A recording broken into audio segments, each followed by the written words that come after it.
Here I am again at the car wash in Newburgh, New York. About to wash off all the dust from this Trek 330 road bike. This camera's not that great in low light, and the light's pretty low in here, so we'll see how it goes. But this bike is really, really dusty, and the last thing I want to do is wipe it off by hand. So, let's put some dough in the thing.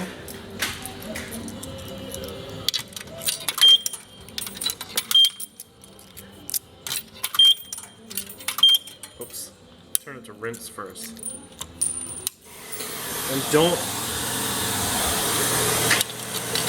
Oh, now it's already going. What a rip-off. I'm using like the first 10 seconds of my thing. Using the first 10 seconds to just put coins in the machine. So here we go.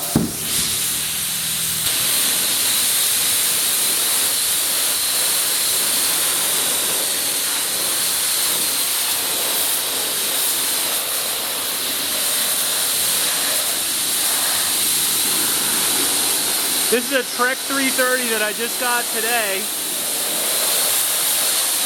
It's in nice condition, but it's really dusty. I rode it down here to the car wash, it's about a couple of miles, and it rode really well. Honestly, I'm not used to riding lightweight road bikes at all.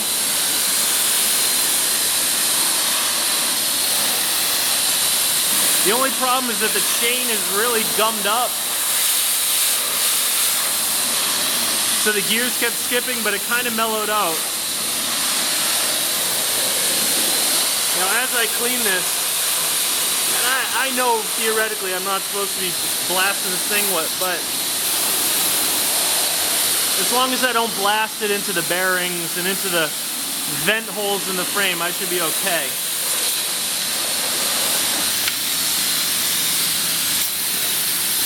Maybe that's the bike telling me that I'm wrong. Trying to turn around. This thing's got true temper tubing on it. I don't know how the 330 stacks up in the Trek line, but it looks like a pretty nice little bike. So let me spin it around.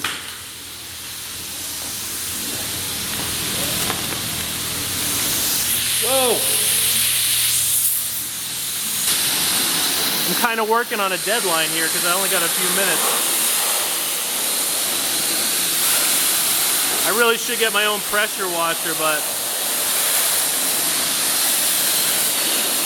I never really had any luck with the one I had. It just never ever worked. So I'm doing this one-handed, under the gun, so to speak. But this bike's really in nice shape. Other than the dust, the dirt, looks like somebody never rode this thing.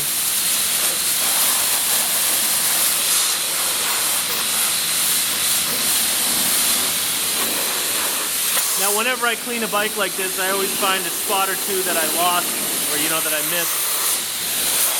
But getting off all the major grime this way, it's just so much easier trying to do it by hand.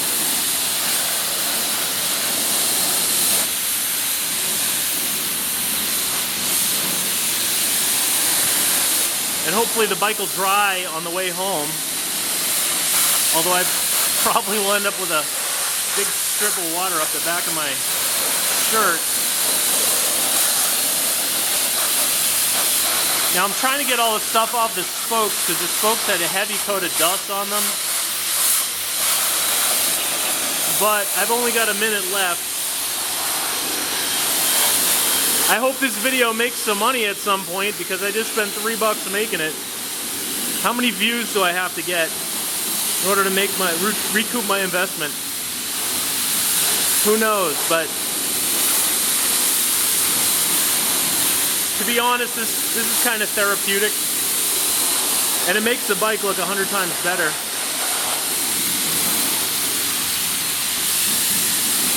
Now I can actually sell it.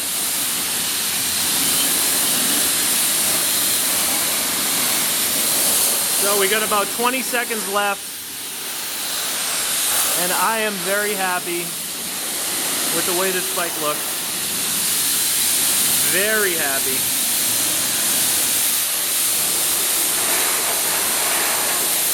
I always forget to get under the seat. All right, so that's the end of that. Quick overview of this bike. There's your Trek logo. There's your 330 logo. Avoset touring seat. A generic looking quill stem.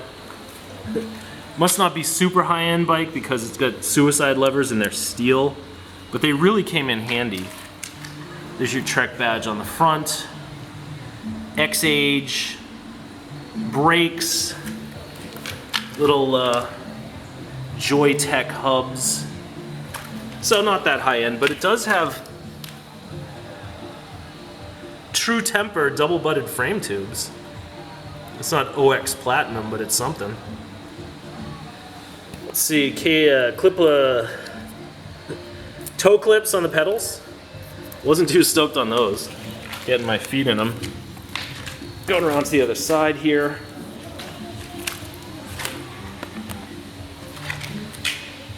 Little Shimano shifters. Not sure what the derail is. Probably X-Age, right? X-Age in the front.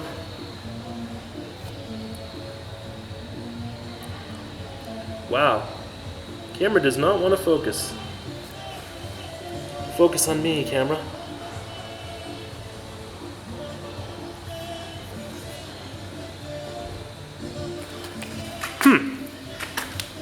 Alright, by hook or by crook, I'll get this thing to focus on the derailleur.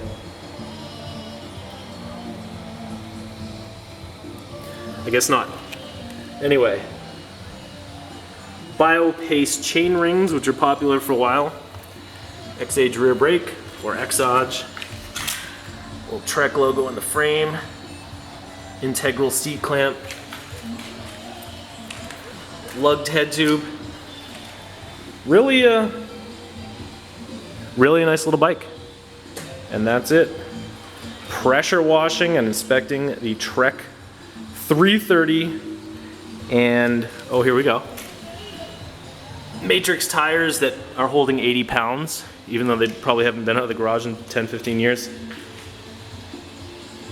Wish I could show you a test ride of this thing, but it's pitch black outside, sort of. So, Trek 330, nice and clean at the car wash in Newburgh.